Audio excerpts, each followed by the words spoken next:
Brazzaville nayebi ete bozali ebele liboso ya ba poste téléviseur na bino pona kolanda magazine na bino mbonda ekolo oyo epesaka bino ba information ya kitoko ekambami na ye moko mwana mboka Alain Dewa. Tofongola magazine na biso na elema oyo bulu yeke ekoti na kati ya IDPS baboyi Augustin Kabuya azala secrétaire général ya parti tolanda reportage oyo. Makambo Oyo ezali kosalama na parti présidentiel Union pour la démocratie et le progrès social IDPS Mokuse. Tokomi kokamwa c'est comme si le parti politique wana bolingo pe boyokani ezalité. Tomoni biso moko ndengeni ba combattant IDPS ba tambola ki na désordre na kuna ya commune alimete mingi na boulevard ba tumbi ba pine ba zaki na biloko ya ndenge ba machette ba mabanga position na bango to position na bango ezali nini ba lingi komona lisusu mwana mboka Augustin Kabuya te akumba secrétariat général ya parti politique wana po bazali ko accuser ba gestion ba lobi ke surtout mingi na likambo oyo etali ba mandataire mwana mboka Félix Tshilombo auzi ko nommer mikolo yo ba regretter po effectif na bango mingi ba kosi na bango la capacité mais pour la bango ba yebi ke ba bundela mingi IDPS ezo pouvoir mais depuis IDPS ezo pouvoir muke bazui bisika me mingi bazali ka kotenga na libanda yango ba constater ke ezali nde batrikage mwana mboka Augustin Kabuya mutazali ko sala yango ba combattant ba sangana ki groupe décision bango kaka mwana mboka alongwa atika esika wana yenani Augustin Kabuya balingi yo te balobi tika esika wana yango tozali komituna soki likambo ezali nini bovanda te bo solo pona luka kimia parce que IDPS ezali parti présidentiel et sengali kimia ezala botala bino moko ndenge nini makambo ngwe lekanaki Kabuya longwe Kabuya longwe esili alongwe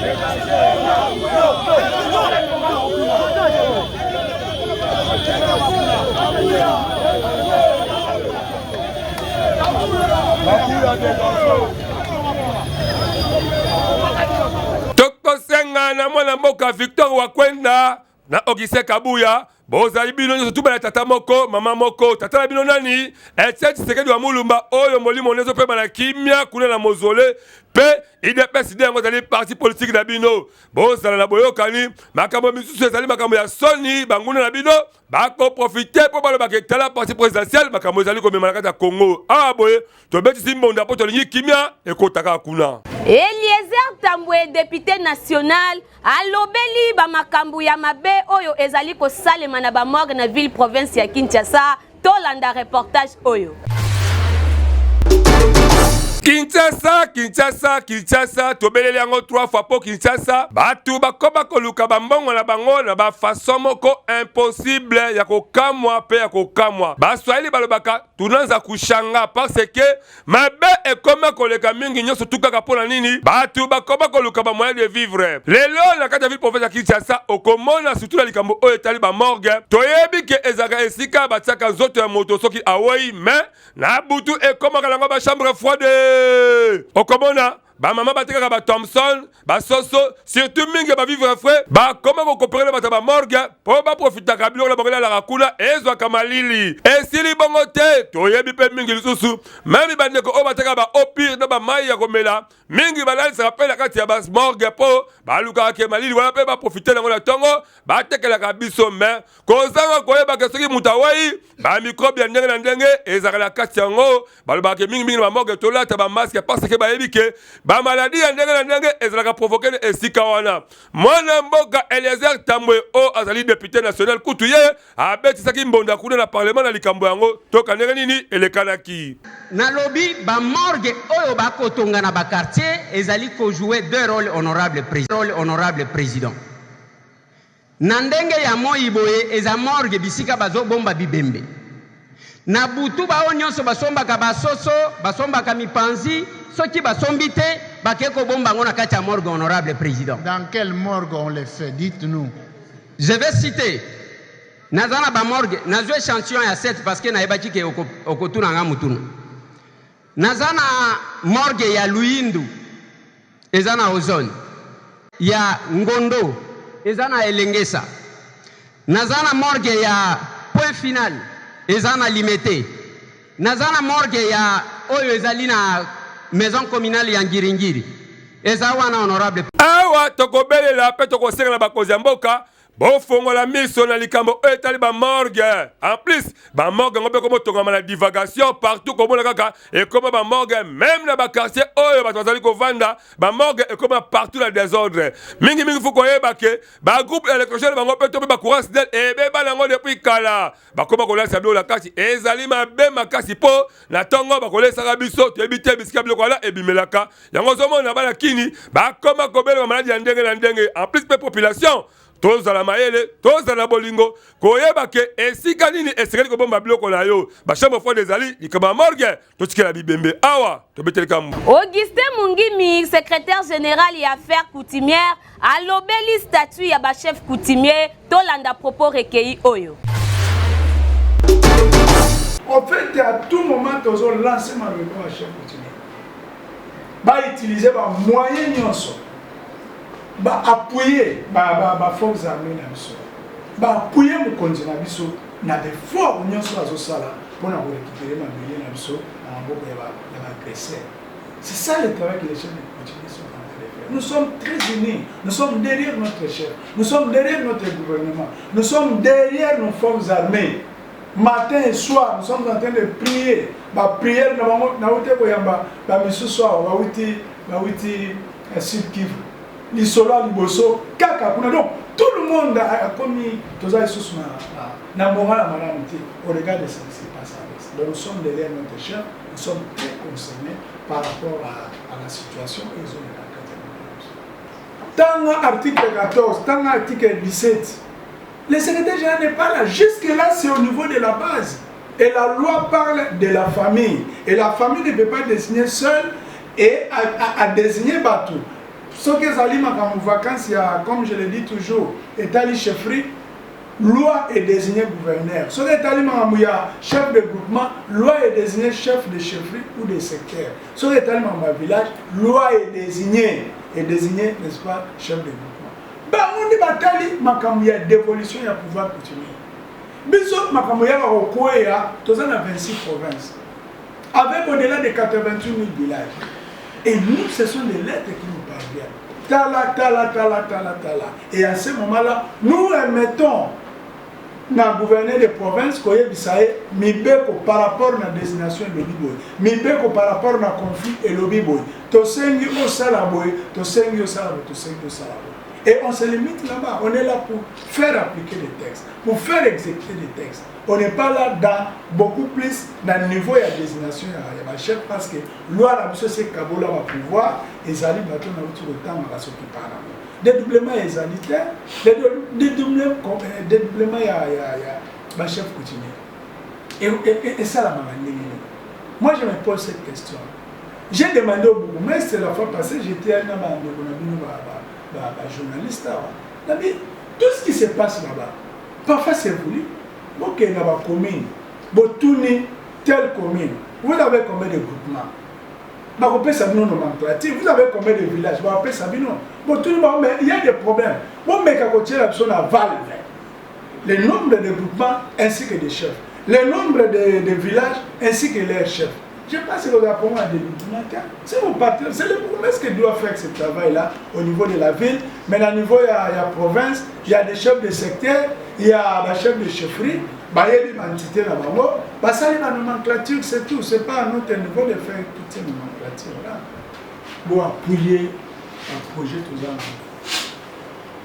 Tradition orale est à la base de ma rebelle. Il y a un moment où je me comme il défaut. Je règle la succession, l'arbre généalogique, et comme il falsifié. Nous voulons tous ça, la référence, c'est-à-dire tout ça la monographie ya entité coutumière na biso tout ça la codification ba règle na bango moko toke na famille ba ebisi biso pa na biso ko koma mukonzi ezalaka bo to zua moto tiango na mukala to codifier na ba famille pona ba problème ezalaka isusu donc ba résistance ezate eza projet moko batunye so ba sepeli nango mais to soumettre yango na mbula matali pour disposer budget, je pense dès la promulgation du budget 2023, nous avons un journaliste pour tout ça na terre. Jacques Epiana, bourgmestre ya commune ya Maluku, incomparable na Kin Bopeto. Likambo oyo etali Kin Bopeto ndeko na ngai tika na yebisa bino ke ba bourgmestre mingi bakoma kolala pongi na façon moko kutu ya koloba te. Ya solo vraiment il faut koyeba ke 80% ba bourgmestre bazoko mériter te bazala bisika na bango na mosala kasi elombe mobali o boza komona mwana mboka Jacques Epiana Munze o tobengaka liso banzambe ye azali wa yambo oyo akageli kama Kin Bopeto na ville province ya Kinshasa po Kimaluku mobimba basi ba mesala bazodia idéologie wana parce que et côté la bango na aden ya kosala Kin Bopeto kaka ndenge mokonzi ya mboka azosenga mokolelo kandi ozokobona mvula ebetaki makasi mais lokola bango Kin Bopeto babesala nango na se ya mvula bakiti ba on na terrain tala ndenge baza kopimisa salita kata bakanivo pe tala ndenge ni baza kofungola nzela oyo eza kolakisa ke bolingo ya Kin Bopeto pona bango jamais ekoki kolongwaka mais ya kokama pe ya pasi botala magasin oyo boza komona oyo ya Congo Futur Balibane oyo balinga kosala Kin Bopeto te pona bango baloba ke Kin Bopeto la kata Congo etali bango te tala bakanivo na bango ndenge ezali esi ekoma boucher ekoma même ko indisposé mai moyen écoulé ezali te yango mokolelo bourgmestre pa nalelaki bango coussin alongoli ba beni surtout ba chaka likolo pour ko découvrir nini ezalaka vraiment na se tala ndenge bino mozo komona salité coûte pesi bourgmestre kanda akangi ba mabele oyo pour permettre bango ba s'expliquer parce que ezali magasin munene esengeli ba accompagner commune le capitale Kin Bopeto mais bango kutu inkipa bazala kate liboso ya caméra mbonde ekolo boyo kabino mboko ndenge nini moko ya population ya Maluku pe na bourgmestre Jacques Epiana Munze balobaki biso telemeli nde Bopeto to telemeli nde Bopeto pour chaque samedi biso ezalaka nde café oyo akete mwana ya Maluku nyonso la morayebi que chaque samedi sima ya Jacques Munze Béton pour na salongo na commune ya Maluku ndo moni biso ezalaka toujours téléphonaka toujours présent chaque samedi ezalaka toujours présent pour na kosala salongo pour na koyesa lisusu environnement na biso Bopeto pe maladie ya ba malaria ba fièvre ba diarrhée ezala musika na bana ya Maluku. Merci message zaka ya ko yebsa population ba respecter koza koyeba ndenge kozala propre système toye ko constater na Maluku batu ba caniveau o batikela biso na ba italien ya kala batu komi ekomeli bango lieu de décharge na bango ba salité to boite a le to na Carrefour à zone 6 et pas wapi bato te ka biloko mais constat to sali bato so bateki ne ba komba ka bazo ba satana bazo décharger ngona ba caniveau zo kangama c'est pour cela le nom ya kitaki sur le terrain ya kotala Congo Futur o wapi ska te ka biloko yé moko na za premier hauteur ya au garder salité ba soda na ba se familiariser na population ko futa ba mbongo pour bomba biloko nezo kitana se zo kanga terrasse nde na sali saisi à tous les mabende ba saili kolo comme dalet na kena au niveau ya commune et que ba kire caniveau na bango ba kire caniveau comme il faut sinon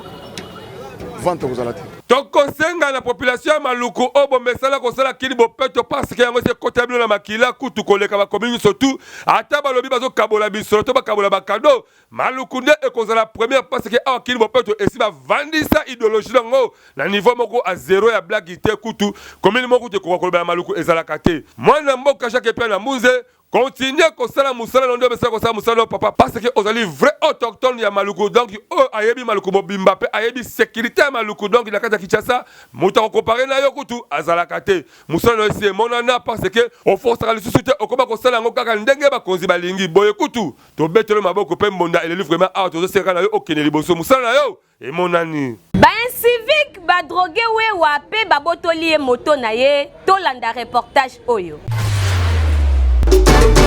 likambo ya lokoso tope likambo ya bilialia to bimelambela tolobela yango mingi mpona batransporteur oyebi ke ozalaka taximan tope okumbaka moto yeba ke osalaka mosala oyo epesaka yo mbongo donc elingi koloba nini ozali mpe capable ya kokota na marché osombi sikre na yo tope jus na yo tope lipa na yo tope fufu na madesu na yo okolia yo moko kimia me kolukaka ke baklient basomelaka yo mpona lokoso ezali mabe botala lokola ndeko oyo boza komona ndeko oyo badroge ye toyebi te soki mpe na jio soki mpe na fufu toyebi te badroge ye babwaki ye babotoli ye moto kasi azali parent toyebi te akosuka ndenge nini na libota na ye soki mpe moto ezalaka ye to mpe ya ye te toyebi te bino moko boyoka population bazalaki nzinga ndenge nini balobaki liboso ya kamera ya mbonda ekolo magazine d'actualité oyo tokotie na ntongo il pari aza moto ya moto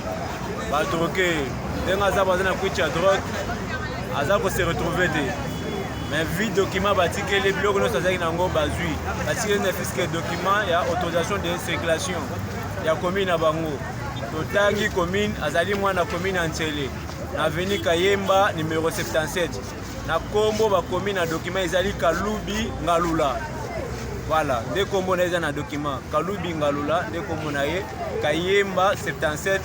na pasa 1 tokosenga na bandeko na biso oyo baza batransporteur bozalaka vigilant boyebaka baklienti boza komema soki omoni omemi client azali client moko malamu te kitisa ye male metina biro ya la police en plus kolingaka te bakursu ya mikuse na mbongo ebele parce ke ezalaka piège munene oyo basalaka bino na bamiyibi parce ke ayebi ke soki atieli yo kursu ya 1000 fois apesi yo 10 000 fois okowelela zoka nde oweleli mbongo oyo komema bomoi na obeta mosusu na liwa awa tobetika mbonda po tofongoli bino misu bakangi ekiri ya bakuluna na commune ya Kimbantseke tolanda elema oyo likambo oyo etali insécurité tope ba incivique na ville province ya Kinshasa oyo mingi tobekisala kobenga bakuluna na bacriminel na mokuse kukri tokokontinue kaka koloba ti bukolo leta akosilisa kotia bango maboko parce ke ata bazokende bakanie bakasese bakoma na bango kokima botala lokola bana mibali oyo miyibi bakuluna moko ya blagi te bango nde baza koseme insécurité moko impossible a la commune ya Kimbantseke babunda bitumba moko banda 11h ti 17h mais leta lokola leki bango na makasi mpe mayele leta akitaki na terrain akangi bango moko leo ozomona bakomi kobeta miso pai lokola bana malamu tala ba tatouage ya mazoto na bango oko comprendre yo moka ke mutoyo ata ayere ba million alobi abana mwana mwasi jamais okoyi kopesa nzela parce que azali moto mabe métier moko molonga na mutu na ezate apaka kosima macheti mais ko boma banyama te kasi nde ya kozokisaka bato boyo kabino monde commandant oya la police lengeni alobaki liboso ya kamera ya mbonda ikolo ngo komona bango ezona sa police ensemble sala lobby tozalaki au four et au moulin to traquer ben civique jusqu'à ce que to kangi pena ba grand acteur ya ba équipe différent to kangi monsieur Razé Bouddha ba Wizi ba baza renommé ba poser ba acte de vandalisme chaque jour population moyen va librement l'occupation na bango ezate ba jamaïcain na ba orangé on est au Kangi, les deux équipes va déranger la biso mingi na tronçon et ça derrière la maison communale à Kimbantseke. Oh kuta zao akima na kale makasi. Ya on photo ye ba akima na moyen nini. Parce que ba konzi bazo misala moyen pour que bateau ba kendo sa bilanga esunga biso awa ya kimi.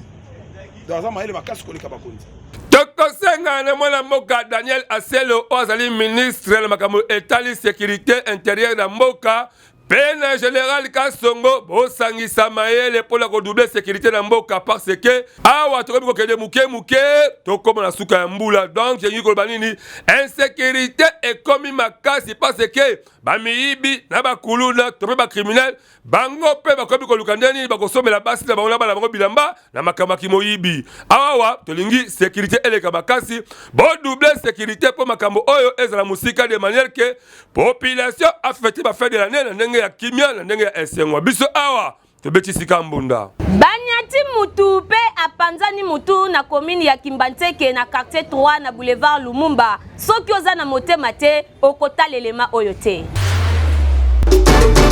mokolo tobutamaka te ebaka ya kufa ebanaka te mwana mobali oyo bamoni alali awawa epesi pasi makasi population oyo batondi ezali match ya vita imana te ezali nde mokolo ya retour na ye na mboka tata nzambe alamukaki na ye malamu azali porteur oyo aportaka na ye ana masina quartier 3 bato ebele bayebi ye makasi eloko ya kokamwa alamuki na ntongo balobi kutu na ngambo ya Kimbantseke akatisaka na ye te metala awawa mama moko azwaki ye course po amemela ye koli kokatisa azali kokatisa nde mutuka oyo bozali komona mimi conteneur oyo etuti ye ndenge etuti ye wana alingi akima population pe batie maboko tala jipo bozali komona bakotisi ye na kati ya jipe oyo chauffeur kutu aleli makasi tango biso magazine Bondeko tokitaki boyoka bato ndenge balobaki na mikro na biso na ngai akatisaka prince te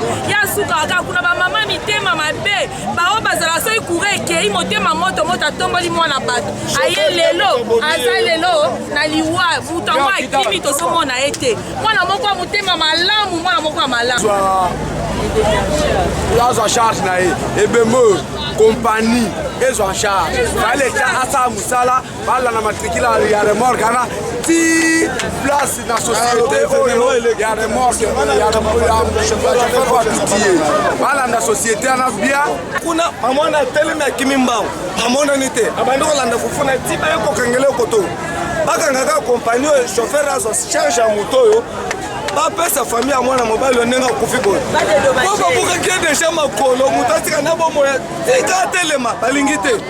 ayekobomisa nyatie motu na bapanse na depi tokosenga na bino population oyo ezali boulevard liboso ya kokatisa yango bozala mibale misato ya mutu moko epesaka pasi tala ndeko oyo lelo akokisi bokolo na ye epesi pasi makasi bajare ya liwa oyo kutu na Kinshasa ekomara ya kokamwa makasi boye vraiment mawa abelisa mwana bamvula ebele mama mami azali kosenga lisungi epai ya batu ya mitema ya bawa bosunga ye omesana kobebisa mbongo na kokaba mingi na baba to pe moto ya motema malamu oyo amesana kopesa mbongo na badime na baeglise to pe mpona kosunga kosalisa bato na bahôpitaux partout tala elanga malamu ya kolonda oyo nzambe azokokanisa mpona kopesa yo ya mingi koleka yango oyo mama mami oyo bozali komona azali mama azali kovivre na vie moko ya difficulté impossible na niveau moko okoloba te kaka ndenge boza komona abelisa mwana na méningite depuis abotama ye moko pe azali lisusu diabétique pasi ekanga mama o même esika kovanda ezali te lelo oyo devant caméra ya mbonda ekolo mama mami aleli ngai mama mami nabengi bino po naza na pasi naza na mwana oyo abotama na méningite aza mwana ndeko nanga depuis 2006 bakufaka na bamobundu ezala na este wana na mama na ye nga nde natikala kobokola mwana ntango nazalaka makasi nazoluka na bandeki kobokola mwana nazomema ye na kine ndakomaki kovanda me ntango nga moko mpe nakomi maladive makoki eza lisusu ta komema ye na kine nga mpe libumu ekoma bambeli baopération nakoma mpe diabétique bakisi yango nazwaka naza esu na makasi te yango nazosenga lisungi na bino bakonza mboka bosunga ngai vraiment nazonga na mwana na kine nasengi badepute bato ya ONG nasengi basango bapaster ya mawa bato nyonso ya mitema malamu oyo ya mawa bakonzi botikanga te bosalisanga nazonga na mwana na kine bana boye mpe bazalaka na forme na bango soki namemie na kine azwi forme nga mpe napema sala makambo nyonso na bilamba kosumba bilamba kosuba nga mpe bapekisanga basolo wana mpo naza diabétique me shwa eza te naza na moto akosunga ngai te awa naa na famille te esika mpe tovandi atofutelaka nde awa lokola mpe bamonanga nakoma na pasi place ya kokende eza te nde bapesi nga mwa geto oyo tovandaka na mwana oyo nazosufrir nasengi na bino mpe ya bato ya mawa mitema malamu bakonzi boyokanga mawa bosunga nga nzambe mpe akopambola bino tosengaka lisungi mpona mama oyo na mwana oyo tala position bavandeli wana na moi image ozwi mpe mwana yango akoka koloba te babandaki kovanda deya balongwa mais bato kaka lupango ya mawa bapesi bango esika mama Denise place ozali mawa yokela bango mawa papa Félix tosengi lisungi na yo mpona mwana oyo botika ete bakonzi bata ONG papa Félix bosunga mama oyo mama Denise botika mama ote mama Olive azonyokwa makasi bosunga ye papa Jekoko bosunga ye basala nzambe bapaster botika ete badepute bosunga ye bapapa baministre nyonso tu bosunga ye tokosenga kaka na baye batonda mitema mawa baye mama mami atangi kombo to pe oyo baye atangi kombo te bozala na motema malamu po elanga ya kolona yango oyo biblia to pe courant elobi yeba kosunga moto na tango ya pasi pe nzambe akopesa yo akofuta yo mingi ya koleka tala mama mami yeyo aleli na bato mitema mawa bosunga ye botika ye te pamba te soki botiki ye ezali pasi pe mawa mingi tosunga mama mia po totiki ye souci tokomi na tango tolakisaka bino rubrique na bino oyo bolingaka tango nyonso pona nini boye avec Alelu Zayadi ndeko na ngai mbote papa oui ngai Alelu Zayadi rubrique na bino pona nini boye pona nini lelo ba mariage religieux comme rare na Kinshasa ngai papa Serge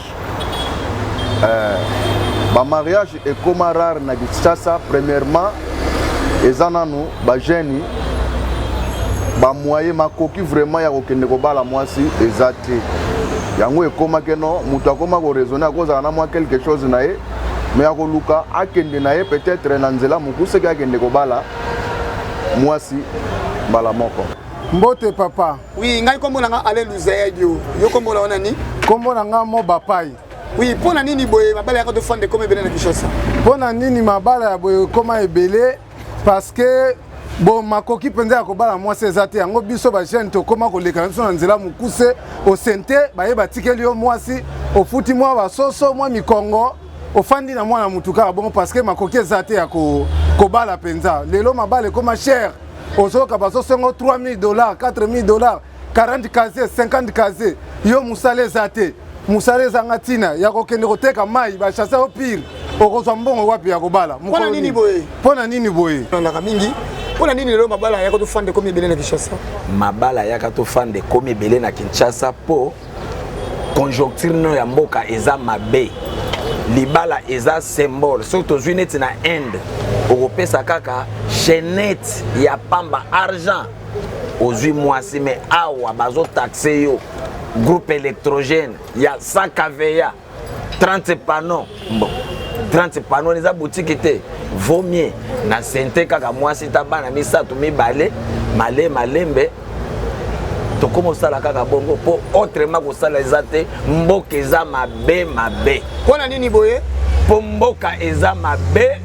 mboka eza kitoko te circulation ya mbongo eza te bajene bazosouffrir yango to ya kuluna pe mwa esila eza te po misala eza te caricature ya mokolo ya lelo JC Jemba ko kontiri abeteli biso lisolo nini tolanda lisolo oyo likambo ya ba épave na nzela to pe na ba quartier ekoba komema ba désordre de la façon moko impossible yango na cadre ya Edit 003 le vice-gouverneur à ville province ya Kinshasa Gérard Jekoko Mulumba azwaki likanisi ya ko respecter yango donc lingi koloba nini ko dégager mituka nyonso tu wana kufa koboka ngo na kata ba fourrière parce que ememaka pe ba insécurité ya ndenge na ba embouteillage honorable loka to yebi ke apostiller ba mandat ya ndenge azwaka te atika lega kosala ba constat asali sous constat na likambo oyo etali ba epava mituka boyoka bilomo ndenge nini ekolekana esikoyo opération kolonga mituka na nzela ezokende bien bon kasi ba place misusu résistance ezali kama makasi lokola epai ya tantine oyo ezali mutuka na ngai nayebi ke ekufa na yango natia liboso ya lopango na ngai moko mabe nini nasali di ezali na voie publique dégagez-moi ça en vitesse Jekoko Mulumba vice-gouverneur seigneur na sali nini honorable pe lokola azalaka kanzinga yemoka monyango boka ndenge nini alobi suka motuka ekei vice-gouverneur tembenien boyende ezalaka tobeti mbonda pona Jekoko ngai mutuka na ngai bandeko nakosuka ndenge nini yango tolobaka ke tango osala motuka osombi tike tambolaka na nzela soki eza kotambola te ekomi ya kokufa mema na garage babongisa soki bazali kobonga te mema yango na furia tokatakata yango bake kopesa yango na limete ozatanda mamisolo ke kotelemisa yango na babalabala boye ekomi kocrée insécurité na mboka ata osalaka na gérage koko mulumba vice gouverneur continue toujours na élite 003 po Kinshasa ezala na kimia mpe bambouteage elongwa likolo bepafu etonani ya ndenge na ndenge biso kaka awa tobeti simbunda tokomi na suka ya magazine na biso ya mokolo ya lelo nayebi ete bozalaki ebele liboso ya baposte téléviseur na bino bosabone massivement na chaîne YouTube na biso Mbonda Ekolo officiel oyo epesaka bino bainformation ya kitoko bobosana te bobenga biso na banimero oyo eza affiché wana liboso ya baposte téléviseur na bino po na bapublicité bapage rose olingi poko ma partenaire ya Mbonda Ekolo benga biso tokoyamba yo nesengo nyonso na sima ya kamera ezalaki Benjamin Kilunga na bosani te Wanzola Nzimbu Igrid Mateta ngana bino tokutani mbala ya sima.